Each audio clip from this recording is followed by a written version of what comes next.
আসসালামু আলাইকুম ওয়া রাহমাতুল্লাহি ওয়া বারাকাতুহু।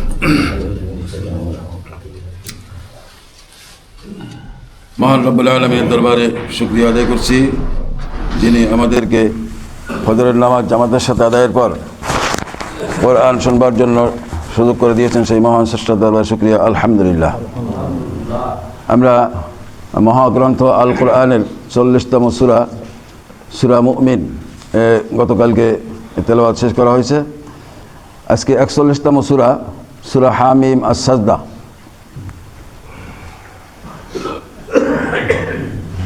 এই 41তম সূরার নাম হলো হামিম আস-সাজদা। প্রথম আয়াত দুটি অক্ষরে হামিম,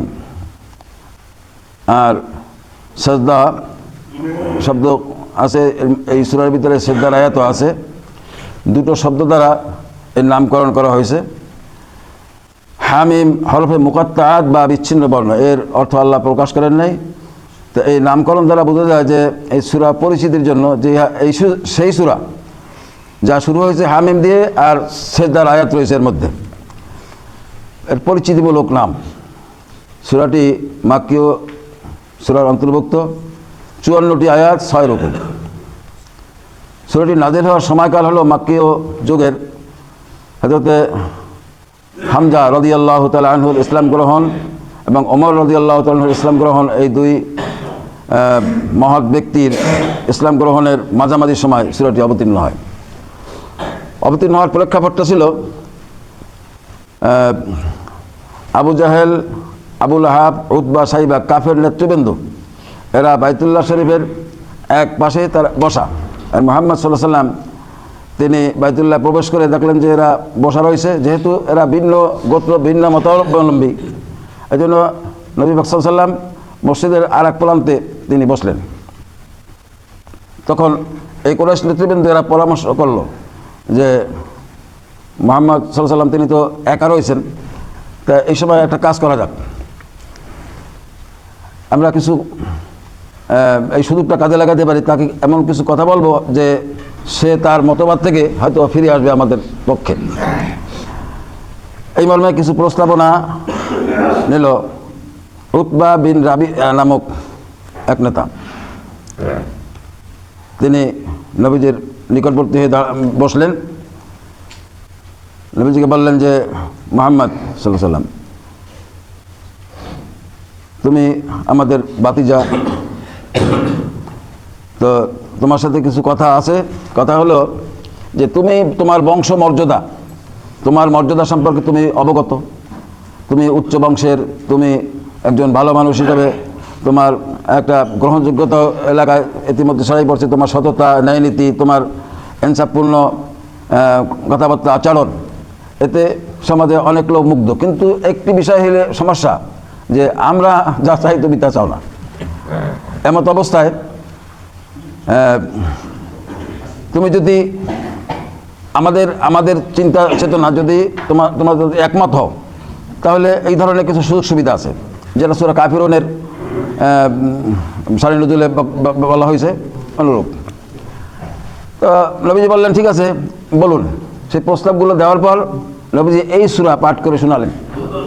পাঠ করতে করতে এই উতবা বিন রাবিআ সে পিছনের দিকে হাত দিয়ে খুব হেলান দেওয়া সহকারে, খুব মনোযোগ সহকারে শুনতে শুনতে যখন এই সূরার ভিতরে এক বক্তব্য আছে যে তোমরা যদি মেনে না নাও, ইসলামের বিধান যে তোমরা মেনে না নাও, তাহলে পূর্বেকার জাতিসমূহের উপরে যেমন আল্লাহর পক্ষ থেকে আযাব, গজব, লানত এসেছে, তোমরাও সে পর্যায়ে তার আওতাভুক্ত হয়ে পড়বে তোমরা। এই আয়াত যখন পড়তেছিলেন তখন উতবা বিন রাবিআ নবীজির মুখ চেপে ধরলেন যে মুহাম্মদ তুমি থামো, আর বলো না, কেননা এই তুমি যা বলো তার সেটা তো সত্যি পরিণত হয়। তো মুখ চেপে ধরে এই দৃশ্য পাশের যারা বসা ছিল নেতৃবৃন্দ তারা দেখছে। দেখে উতবা যখন ফিরে গেল, তখন এই যে আসমানি কিতাব, এর যে বাচনভঙ্গি, এর যে বক্তব্যগুলো, এটা যে সঠিক, এই মর্মে সে নেতাদের কাছে যে বলল। তখন তারা একটু বৎসনা করলো যে তোমাকে তো এই জন্য তো পাঠানো হয়নি, তুমি এটা স্বীকৃতি দেবে। তো এর প্রেক্ষাপট নাজিলের আরও প্রেক্ষাপট আছে। আমরা সূরার প্রথম রুকু, মাত্র 8টি আয়াত, এটা আমরা তেলাওয়াত করি।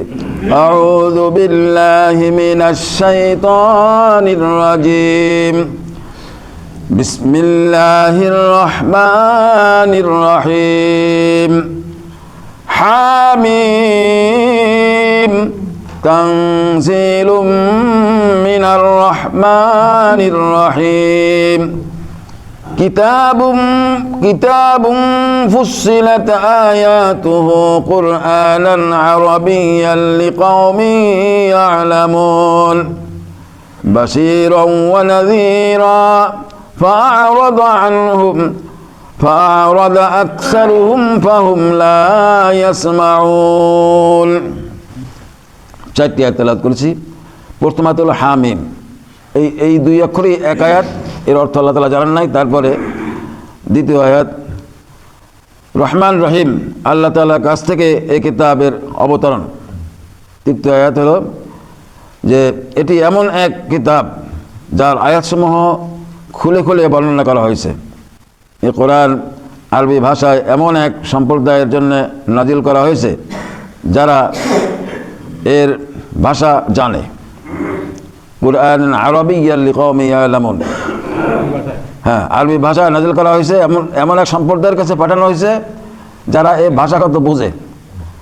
এখন যেমন এই কোরআন আমরা মহব্বত করলেও ভাষাগত দিক দিয়ে আমাদের দূরত্ব আছে, যে কারণে কোরআন পড়লে পরে আমাদের অ্যাকশন রিয়াকশন কিছু হয় না।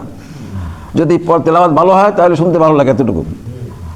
তো আমরা এর বক্তব্য বুঝি না, কিন্তু বক্তব্য বুঝলে পারে তখন কিছু লোকের মন খুশি হয়, আনন্দিত হয়। অর্থাৎ কিছু লোকের মতন হয়, ফলে খুশি হয়, উদ্বুদ্ধ হয়। আর কিছু লোক আছে তাদের গাত্রদাহ হয়, কারণ তাদের মতের বিরুদ্ধে যখন যায়। এই জন্য মানে বেশ কিছুদিন যাবৎ আমরা লক্ষ্য করছি যে আলেম ওলামারা যখন এটা প্রকাশ করেন, তাফসির মাহফিল হয়, তাফসিরের বিরুদ্ধে এক শ্রেণীর লোক পূর্বেও বিরোধিতা করেছে, এখনও বিরোধিতা করে। এরকম এটা প্রমাণিত যে যখন তাদের মতের বাহিরে হয়, কারণ মানুষ যে মতের উপরে চলতে চায়, ইসলাম ও কুফর এর মধ্যবর্তী কোনো মত বের করে নিয়েছে। আল্লাহ তাআলা কোরআনের ভাষায় ওই যে সূরা নিসার 50, 51, 52 আয়াত আপনারা পড়ে দেখবেন, 6 নম্বর পারার প্রথম পৃষ্ঠায়, যে এরা ইসলাম ও কুফরের মধ্যবর্তী কোনো পথ বের করে সেই পথ ধরে চলতে চায়। তা এরা হলো, এই ধরনের লোকেরা হলো সত্যিকারের কাফের বলা হয়েছে। মানে এক শ্রেণীর কাফের আছে তো একেবারে ধারে না, দূরে, কিন্তু এক শ্রেণী আছে ইসলামও কিছু মানবো, অল ইসলামও কিছু মানবে, সমন্বয় সাধন করে যা হয় পরকালে হবে, আল্লাহ তাআলা দয়ালু, মাফ করে দেবেন। দুনিয়ার স্বার্থে এই ধরনের মত গ্রহণ করেছে। তো এদের গাত্র দেওয়া হয় যে এই তাফসীর দরকার নাই, এমনি নামাজ পড়েন, আপনি সুন্দর সুললিত কণ্ঠে তেলাওয়াত করেন, শুনবো, কিন্তু এই তাফসীর করতে গেলে আমাদের সমস্যা, আমরা যে মতের আছি সেই মতের বিপক্ষে যায়। এরকম অবস্থা তদানীন্তনকালে এই ব্যাখ্যা তাফসীর লাগতো না। মানে আল্লাহ তাআলা যে বলছেন যে আমি এমন এক সম্প্রদায়ের কাছে কোরআন অবতীর্ণ করেছি যারা এর ভাষাগত জ্ঞান আছে, বোঝে। হ্যাঁ, আলাদা বোঝানো লাগে না। وقالوا قلوبنا في أكنة مما تدعونا إليه وفي آذاننا وقر ومن بيننا وبينك حجاب فاعمل إننا عاملون। তারা বলে, যে বিষয়ের দিকে তুমি আমাদের ডাকছো তার জন্য আমাদের অন্তরসমূহ আবরণে আচ্ছাদিত হয়ে আছে, আমাদের কানেও রয়েছে বধিরতা, এবং এই কারণে আমাদের ও তোমার মধ্যে একটি দেয়াল দাঁড়িয়ে আছে। তুমি তোমার কাজ করো আর আমরা আমাদের কাজ করি। অর্থাৎ বুঝেও না বোঝার ভান করতো, যে তুমি যা বলতেছো এখন তুমি তোমাদের মতো কাজ করো আর আমরা আমাদের মতো কাজ করি, তোমার কথা আমরা মেনে নিতে পারছি না, আমরা বুঝছি না।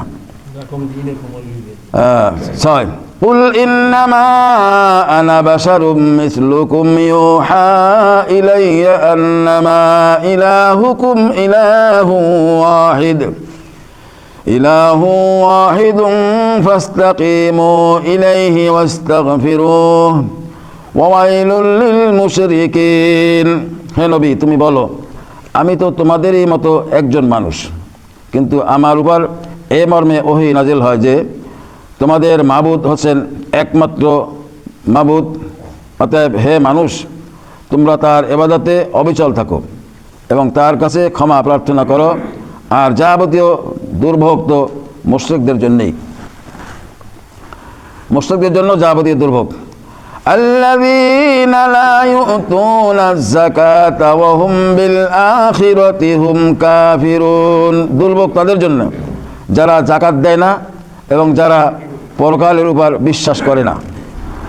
ইন্নাল্লাযীনা আমানু ওয়া আমিলুস সালিহাতি লাহুম আজরুন গায়রু মামনুন, যারা আল্লাহ তাআলার উপর ঈমান আনে এবং নেক কাজ করে তাদের জন্য নিরবচ্ছিন্ন পুরস্কারের ব্যবস্থা রয়েছে।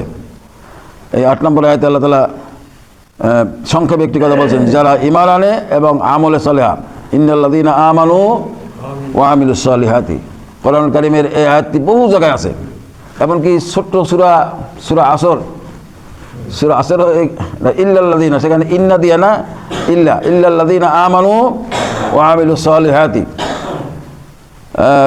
আল্লাহ তাআলা এই ছোট্ট সূরাটির মধ্যেও আল্লাহ তাআলা বলছেন যে সময়ের শপথ, মানুষ ক্ষতির মধ্যে রয়েছে।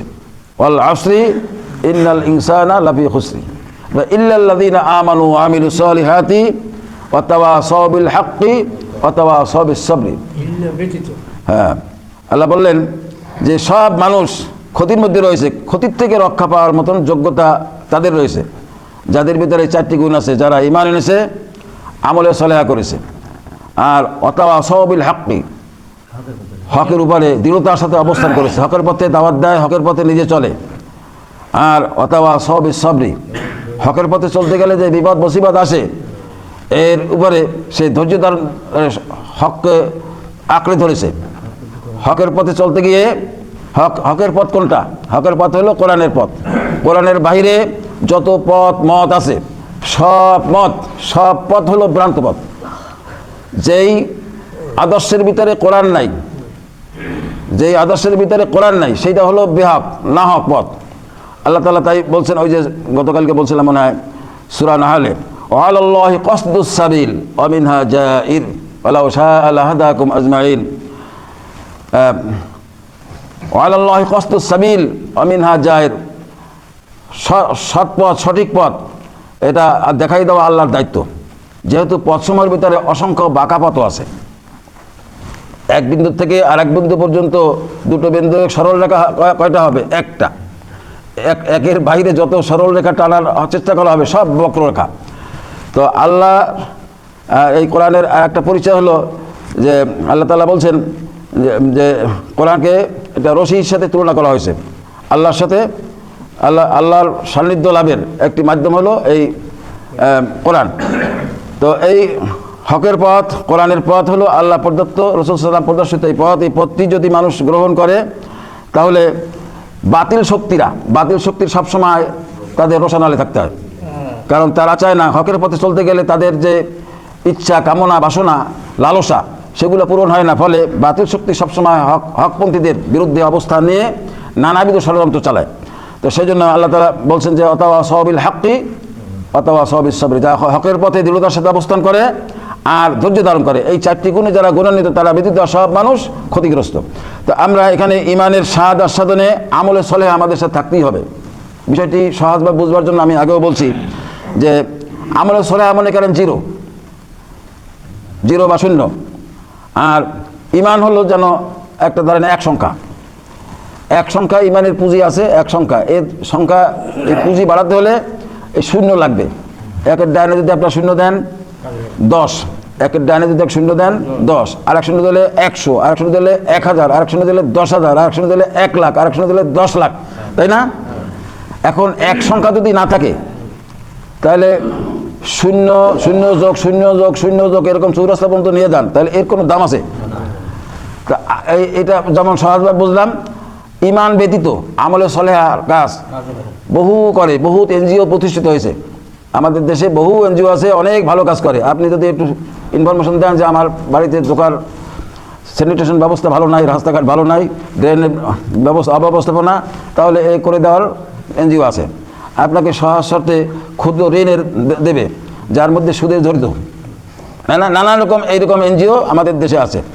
তো এরা সেবামূলক অনেক কাজ করে, ফ্রি বই পুস্তক দেয়, বহু কিছু আছে এনজিও। এখন এদের ইমান না থাকার কারণে এই ভালো কাজগুলো কাউন্ট হবে না। এক মসজিদে যেমন শূন্যের কোনো মূল্য থাকে না, তেমন এই ধরনের ইমানবিহীন ভালো কাজ যতই করা হোক, তো শিরক, আর ইমানটা হতে হবে শিরক মুক্ত ইমান। শিরকযুক্ত ইমান আর কুফর প্রায় কাছাকাছি। তো যাই হোক, এখানে আল্লাহ তাআলা বলছেন যারা ইমান এনেছে এবং আমলে সালেহা করেছে তাদের জন্য আল্লাহ তাআলা যে পুরস্কার, নিরবচ্ছিন্ন পুরস্কার ব্যবস্থা আল্লাহ তাআলা করেছেন, মানে পর্যাপ্ত পরিমাণে আল্লাহ তাআলা পুরস্কৃত করবেন। দুনিয়ায় পুরস্কারের ঘোষণা হয়েছে, পরকালেও রয়েছে। পরকালে পুরস্কার তো নিশ্চিত, আর ইহকালীন পুরস্কার আমরা প্রাপ্তির জন্য যদি সঠিক নিয়মে যদি আমলে সালেহা করা যায়, তো এই ইহকালের পুরস্কারও আল্লাহ তাআলা ঘোষণা করেছেন। আমরা কোরআনুল কারীম থেকে শিক্ষা গ্রহণের মাধ্যমে আমাদের ইমানকে আরও পরিপক্ক, আরও সুন্দর করবার চেষ্টা করব। আর কোরআনের বিপরীত চিন্তা ফিকির থেকে আমরা সবসময় মুক্ত থাকার চেষ্টা করব। শয়তান আমাদেরকে ভুল পথ প্রদর্শনে করে, সেই বক্তব্য পরবর্তীতে আছে। আমরা কোরআন শুধু সওয়াবের আশাই পড়ব না, কোরআন থেকে শিক্ষা গ্রহণ করে আমাদের ইমানি চেতনাকে জাগ্রত করব, আমাদের নৈতিক মান উন্নত করার চেষ্টা করব। মা তাওফীক ইল্লা বিল্লাহ। আসসালামু আলাইকুম ওয়া রাহমাতুল্লাহি ওয়া বারাকাতুহু।